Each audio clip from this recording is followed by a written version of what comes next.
नमस्कार, मुकाबला में मैं कादम्बिनी शर्मा हूँ आपके साथ। चारों तरफ समुंदर लेकिन पीने को एक बूंद नहीं। जिन्होंने नेशनल कैपिटल रीजन में एनसीआर में घर खरीदे हैं उनमें से कईयों का यही हाल है। पैसे लगाए हैं, जिंदगी भर की कमाई लगाई है, लेकिन रहने को घर इनको अभी तक मिला नहीं है। कहीं बताया जाता है कि बिल्डर्स की बदमाशी है, कहीं कुछ और, कहीं कुछ और। हर तरफ समस्या है। सरकार एक कानून के साथ आई है, लेकिन क्या ये कानून जो नए जो खरीदार नहीं है, जो पहले से किसी प्रोजेक्ट्स में पैसा फंसा चुके हैं, क्या उनकी मदद करेगा? ये बड़ा सवाल है।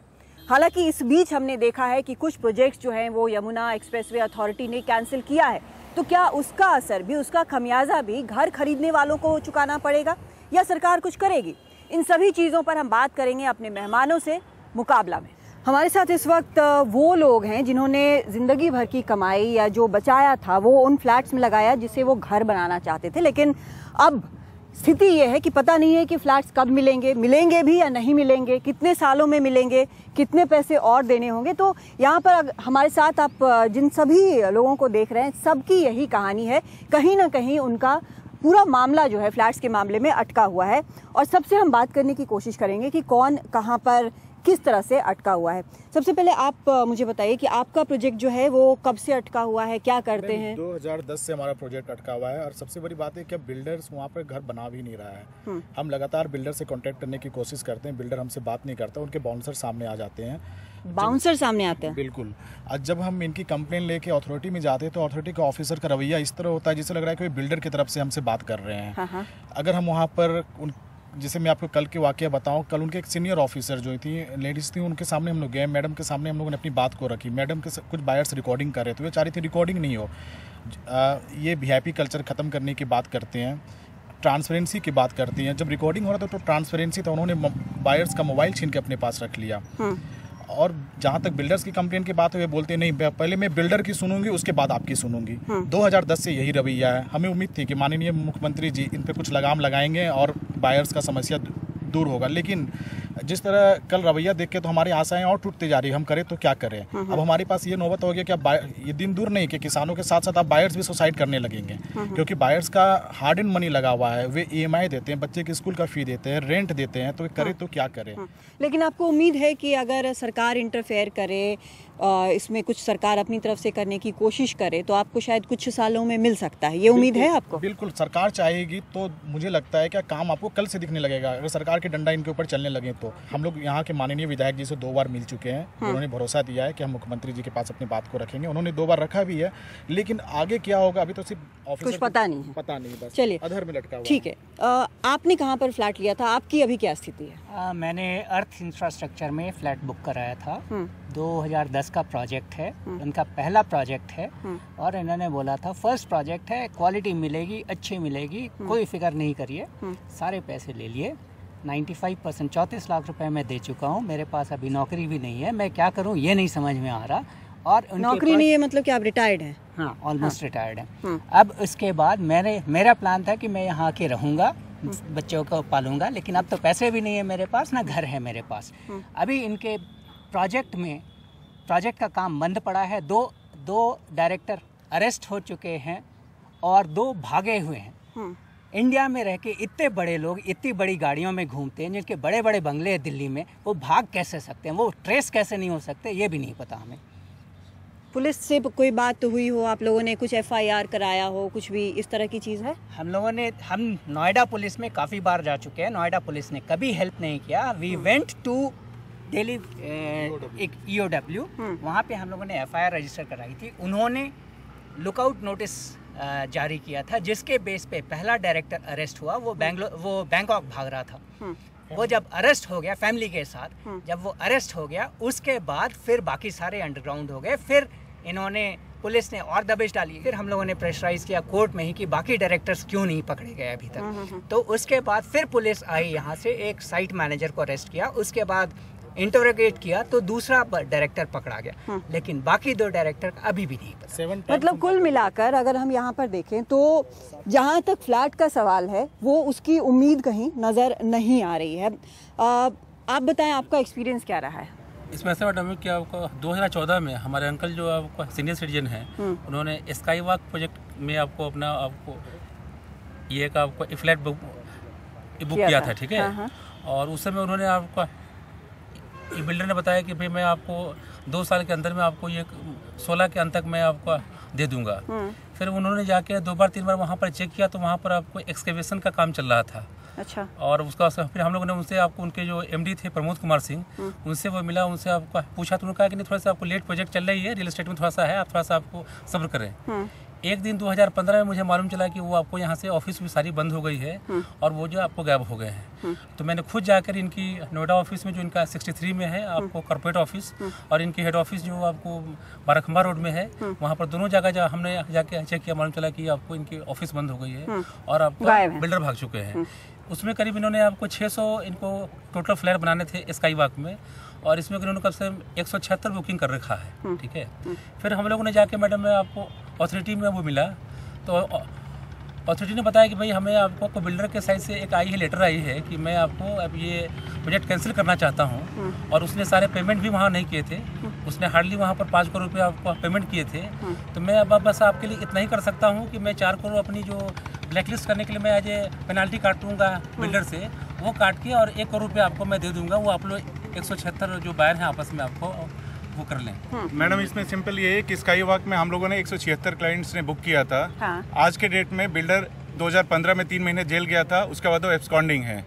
पूरे रिकॉर्ड में है कि वो अथॉरिटी ने जमीन कैंसिल कर लिया जनवरी 2017 में, और आज के डेट में ना हमारे पास बिल्डर है ना जमीन है, फिर भी हम EMI पे किए जा रहे हैं। 176 क्लाइंट किस चीज का EMI दे रहे हैं ये हमें नहीं पता है, घर मिलना नहीं है, अथॉरिटी ने बोल दिया है कि हमें नहीं पता, आपने बिल्डर को पैसे दिए हैं। बैंक्स का इसमें क्या रोल आपको नजर आ रहा है? मैम बैंक्स ने, मैं आज की डेट में आपको बड़ा स्पष्ट करता हूँ, नोएडा एक्सटेंशन में I belong to dream valley, Amrapali dream valley. Noida extension में आम्रपाली ड्रीम वैली सबसे पहला प्रोजेक्ट था जो 2009 में लॉन्च हुआ था। 2009 में जितने भी नेशनलाइज्ड बैंक, प्राइवेट बैंक, सब ने अप्रूव कर दिया था प्रोजेक्ट। 2009 में लैंड डिस्प्यूट की वजह से ये पूरा का पूरा प्रोजेक्ट शिफ्ट हुआ आम्रपाली ड्रीम वैली में। 2009 में ही आम्रपाली स्मार्ट सिटी था, शिफ्ट हुआ ड्रीम वैली में। 2011 से लेकर टिल डेट उस ड्रीम वैली में टोटल मिला के 47 टावर्स हैं। 47 टावर्स में से टोटल मिला के 12,000 प्लस बायर्स हैं। 40% भी कंस्ट्रक्शन कंप्लीट नहीं है, नंबर 1।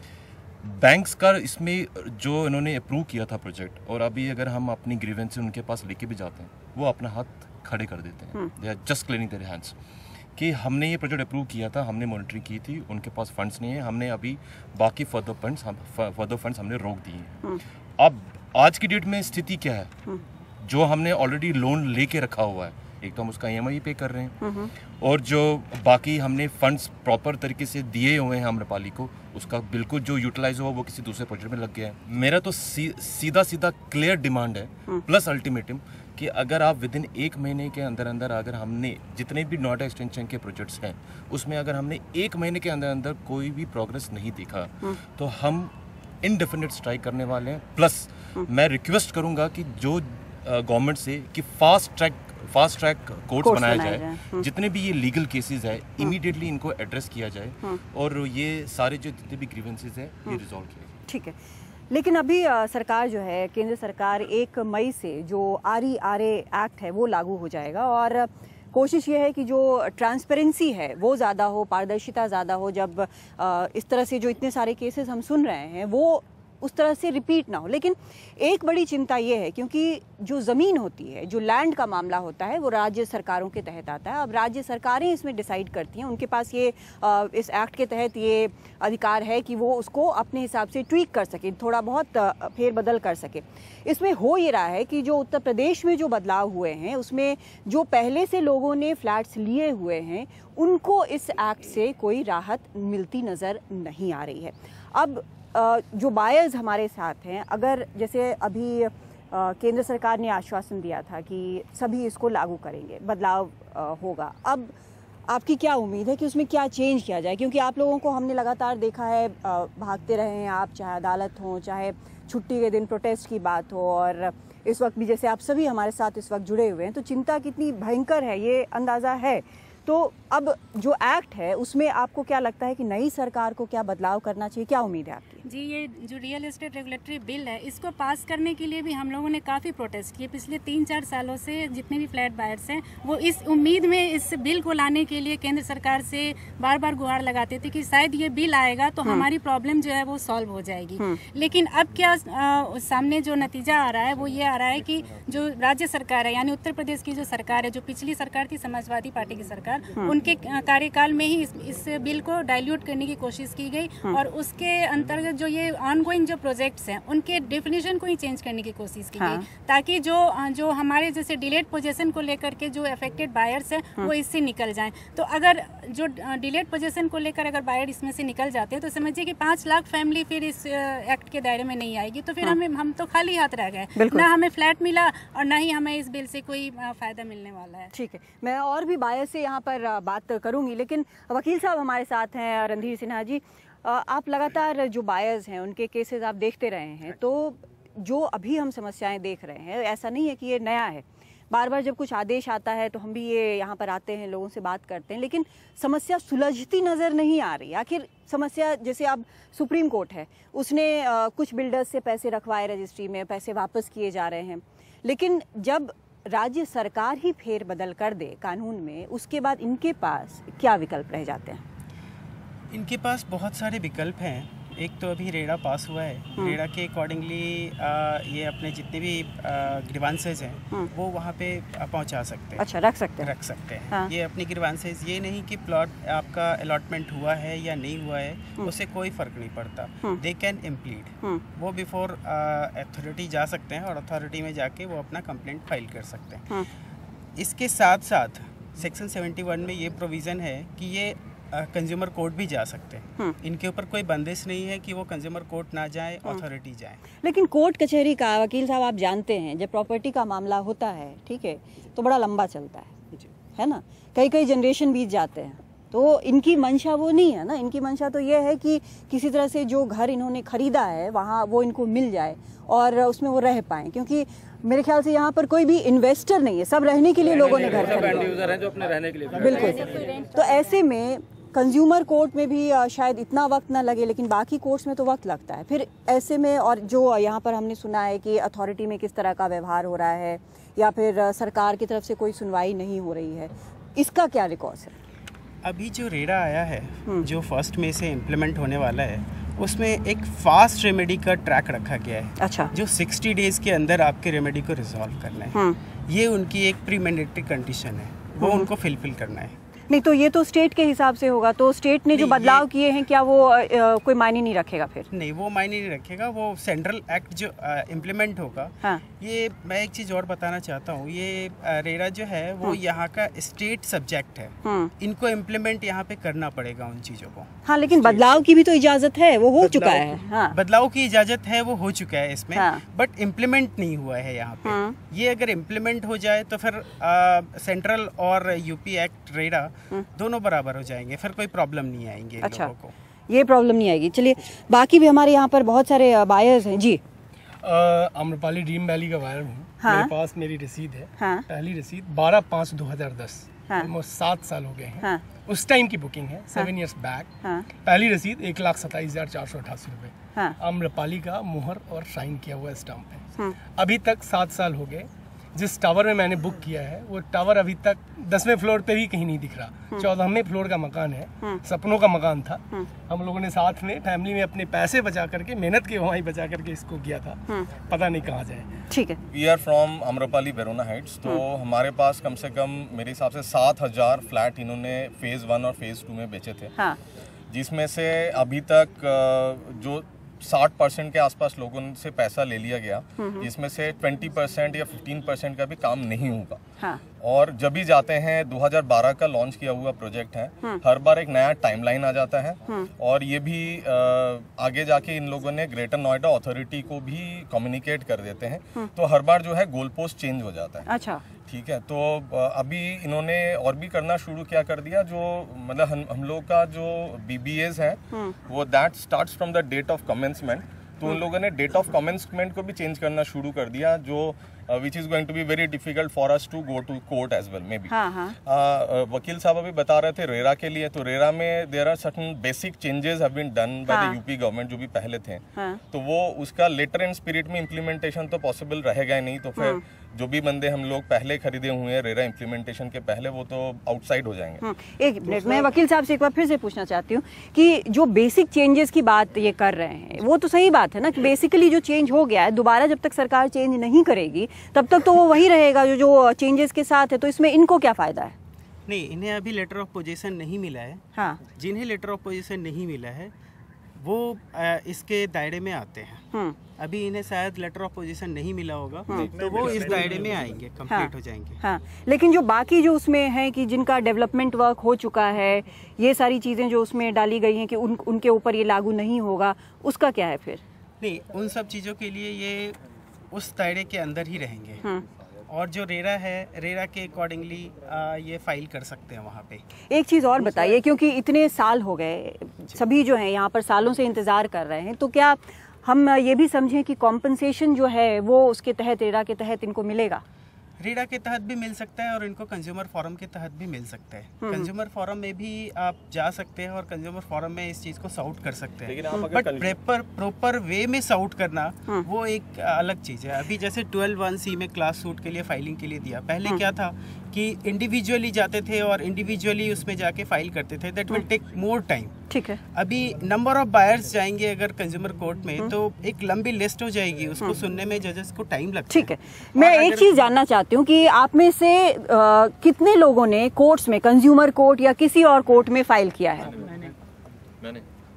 ठीक है, बहुत कम लोग हैं, बाकी लोगों ने क्यों नहीं फाइल किया? आपने क्यों नहीं फाइल किया? काफी लॉयर से मिला, ठीक है, काफी रिनॉन लॉयर हैं, उन्होंने हमारा जब बीबीए देखा तो उन्होंने बोला कि देखो आप जब एक बार आपने ये कर दिया है तो जब तक पोजीशन का डेट एक्सपायर नहीं होता you can not file a case. और उसमें हमारा जो बीबीए है उसमें पोजीशन का जो डेट है वो कहीं भी क्लियर है ही नहीं। अच्छा, है ना। दूसरा मैं एक चीज और बोलूंगा बैंकिंग का, बैंक भी कहीं ना कहीं एज ए लेमन जब मैंने अपना लोन फ्लैट लिया था तो बैंक जब सैंक्शन कर रहा था तो हमने ये सोचा कि चलो एवरीथिंग इज फाइन। हाँ, पर ऐसा नेशनलाइज्ड बैंक, जी बिल्कुल, मेरा कैनरा बैंक से फाइनेंस है तो मैंने ये सोचा कि चलो बैंक फाइनेंस कर रहा मतलब सब चीज ठीक है। पर बाद में मैंने रियलाइज किया कि बैंक का रोल सिर्फ बैंक भी वहाँ पे चीटिंग कर रहा है लोगों को, और वो जब हम लोग अभी बोलते हैं कि बैंकों की भाई आप इसमें कुछ करो, ऐसा क्यों हुआ, बहुत सारे ऐसे डॉक्यूमेंट्स हैं जो उन्होंने बिना देखे हुए लोन को फाइनेंस कर दिया।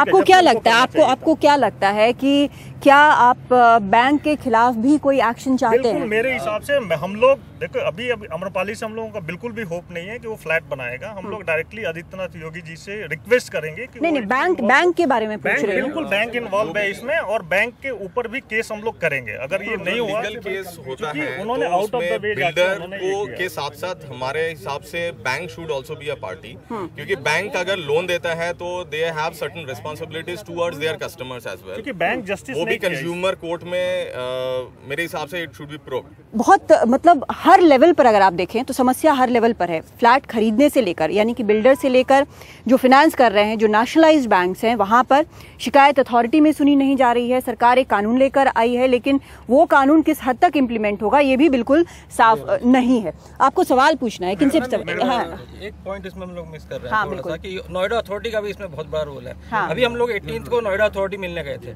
नोएडा अथॉरिटी में एसीओ हैं, उनका कहना है कि 4 साल से बिल्डर हमें भी हमारा पेमेंट नहीं दे रहा है। हाँ, ये बात अभी हमारी हुई है जी। मैडम वकील साहब से मुझे ये क्वेश्चन पूछना है, सारे अप्रूवल्स हम लोग ग्रेटर नोएडा अथॉरिटी के देख के बैंक लोन लेते हैं, ट्राई पार्टी एग्रीमेंट होता है बिल्डर के बीच में, हमारे बीच में, बैंक के बीच में।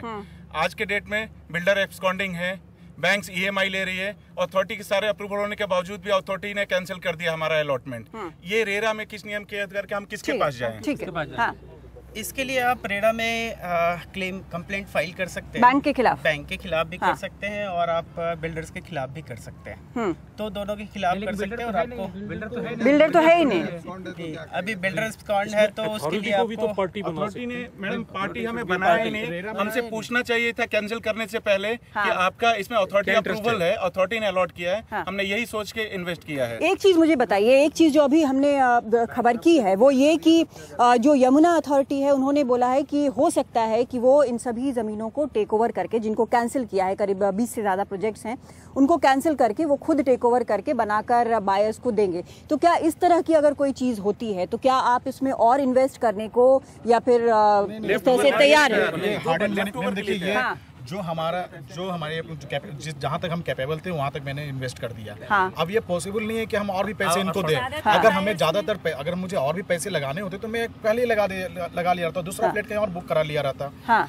सबसे पहले ये बात है मैम। दूसरी चीज मैं ये बताना चाहूंगा, रियल एस्टेट रेगुलेटरी एक्ट जो रेरा है, रेरा में एक पॉइंट है कि बिल्डर हमसे, मतलब आपने सवाल किया था कि रेरा में बायर्स को क्या फायदा हो सकता है। रेरा में एक पॉइंट ये है कि बिल्डर हमसे अगर हम एक दिन भी पेमेंट डिले करते हैं तो बिल्डर हमसे 24% का इंटरेस्ट चार्ज करता है। रेरा में ये है कि आपसे बिल्डर जितना इंटरेस्ट चार्ज करता है उसके इक्वल आपको वे पेनल्टी भी देगा। अगर ये इम्प्लेंट योगी जी की सरकार, मतलब उत्तर प्रदेश में, क्योंकि हम लोग यूपी के नोएडा में आते हैं तो यूपी के अंदर हम लोग आ रहे हैं, अगर यूपी में ये रेरा में अगर ये पॉइंट है तो मुझे लगता है ये बायर्स के लिए एक स्ट्रॉन्ग पॉइंट होगा। दूसरी चीज ये है कि रेरा अभी जो सेंट्रल में था कि रेरा में वे प्रोजेक्ट आएंगे जिसे कंप्लीशन सर्टिफिकेट और ऑक्यूपेंसी सर्टिफिकेट नहीं मिला है। आप देखेंगे कि ज़्यादातर चाहे नोएडा हो, गुड़गांव हो, कहीं भी हो, कंप्लीशन बिल्डर क्या करते हैं, बिना कंप्लीशन सर्टिफिकेट, बिना ऑक्यूपेंसी सर्टिफिकेट के हैंड ओवर कर देते हैं। तो वे सारे project real estate regulatory act के अंदर आ जाएगा। और अगर रेरा के अंदर ये सारे प्रोजेक्ट आ जाएगा मैम, तो मुझे लगता है कि आप एक बायर्स के लिए बहुत बड़ी रेमेडी का काम रेरा करेगा। तो बेसिकली आप जो बता रहे हैं वो आप इंतजार करने के लिए तैयार हैं कि 1 मई को जब ये लागू हो जाता है उसके बाद आपको लग रहा है कि राहत मिलेगी? नहीं, लेकिन मैम ये लागू हो जो सेंट्रल ने जो पास करवाया वे लागू, अगर इसमें थोड़ी भी चेंज हुई तो हम बायर्स लखनऊ जाके प्रदर्शन करेंगे। उसके लिए भी जो हम लोग पुरानी सरकार के लिए भी प्रदर्शन किए हैं, आने वाले सरकार के लिए भी सारे बायर्स। मैं ये जानना चाहती हूँ कि अभी क्या आप लोग 1 मई तक इंतजार करेंगे, उसके बाद अगर बदलाव नहीं होता है तो उसके बाद आपका प्लान ऑफ एक्शन क्या है? मेरे हिसाब से बदलाव अब हमें देखना चाहिए, रादर देन कि अब हम नोएडा अथॉरिटी, सीएम, पीएम के इनके हिसाब से चले। मेरे हिसाब से हम नो डाउट 1 मई में जो 1 मई को जो रेरा इम्प्लीमेंट होगा हम उसके लिए वेट करने, चंद ही हफ्ते बाकी हैं। प्लस मेरे हिसाब से अब हमें जितने भी नोएडा एक्सटेंशन, ग्रेटर नोएडा के जितने भी सारे बायर्स हैं उनको अब हमें इकट्ठा आना पड़ेगा, प्लान ऑफ एक्शन बनाना पड़ेगा, सड़कों पे इंडेफिनिट स्ट्राइक करवानी पड़ेगी और सरकार से मांग करनी पड़ेगी कि आप जितना जल्दी हो सके फास्ट ट्रैक बेंच बनाओ, कोर्ट्स बनाओ, सारे एड्रेसेस, ये जितने भी केसेस। मुझे एक चीज बताइए, आप में से किसी ने भी ये सोचा था फ्लैट लेते वक्त कि इतनी टेढ़ी खीर होगी, इतना मुश्किल होगा? मैं मार्च में रिटायर हुआ था 14 में। और मैंने मार्च 15 में बुक किया था। मेरी जो रिटायरमेंट का सारा अमाउंट मिला था मैंने सारा इन्वेस्ट ये सोच के कर दिया। मुझे एश्योरेंस दिया गया था अक्टूबर 15 में आपको फ्लैट मिल जाएगा 100% विद ऑल एमिनिटीज। लेकिन आज मैं सड़क खड़ा हूँ, मेरे पास 1 लाख रुपया नहीं है मैं अपनी बीमारी के ऊपर खर्च कर सकूँ। मैं क्या करूँ? मेरे पास नहीं एक भी पैसा। आप चाहे मेरे बैंक अकाउंट देखिए, मैंने 30 लाख रुपए जो मुझे रिटायरमेंट फंड मिला था मैंने सारा एक एश्योरेंस में इन्वेस्ट कर दिया, चलो मुझे अपना मकान मिल जाएगा। अब धक्के खाता हूँ। सेंचुरी पार्क में मैं यहाँ पे मैं लोराज में बुक कराया है, कोई फायदा नहीं मिला, कोई सुनने को तैयार नहीं है। इंस्टॉलमेंट जा रहा है, इंस्टॉलमेंट बैंक को दे रहा हूँ, पेंशन मुझे मिलती है, आधी पेंशन मेरे बैंक के इंस्टॉलमेंट में चली जाती है। मैं क्या करूँ? घर का खर्चा कैसे चलाऊं? रेंट है, बच्चे का पढ़ाई है, कुछ तो मिला नहीं अभी तक। बाकी खर्चे बरकरार हैं, ये ऊपर से ऐड हो गया। तो ऐसे में कोर्ट में लड़ने के लिए कहाँ से जाएंगे? तो पैसा कहाँ से आएगा? कहाँ से पैसा लाएंगे? हिंदुस्तान में तो सुनवाई एक दिन में होना नहीं है, बरसों लग जाएंगे। मैडम बिल्डर तो ये बोलता है कि आप अदालत जाओ, क्यों नहीं जाते हो अदालत? बिल्डर तो ये कह रहा है। हमने 2012 में बुक कराया था और आज तक हमारे यहाँ साइड पे कुछ नहीं हुआ है। आज तक हमारे उस पे बायर एग्रीमेंट पे लिखा हुआ नहीं है कहीं भी हमको पोजीशन कब मिलेगा।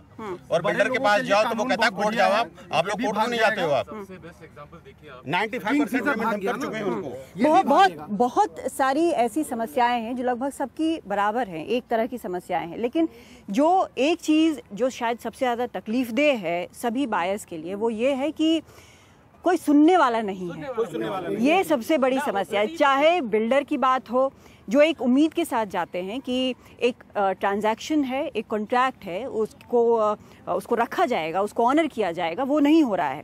दूसरी तरफ अथॉरिटी है जो इन सब चीज़ों को देखने के लिए है, लोगों की मदद के लिए है, वहाँ से भी इनको निराशा हाथ लगी है। नई सरकार है, उनसे उम्मीद है, यहाँ पर कम से कम उत्तर प्रदेश में जो बायर्स हैं उनको उम्मीद है, लेकिन वो कब तक क्या कदम उठाती है इस पर अभी सस्पेंस बना हुआ है। कब क्या होगा कहना मुश्किल है। नया कानून आता है उसमें क्या होगा ये भी कहना मुश्किल। यानी कुल मिलाकर समस्या जस की तस है, कई सालों से है। क्या करें अभी पता नहीं है, लेकिन ये ज़रूर है कि अब पानी सर से ऊपर गुजर गया है और अगला जो भी होगा वो शायद बहुत ही मुश्किल और बाकियों के लिए भी कड़ा कदम होगा।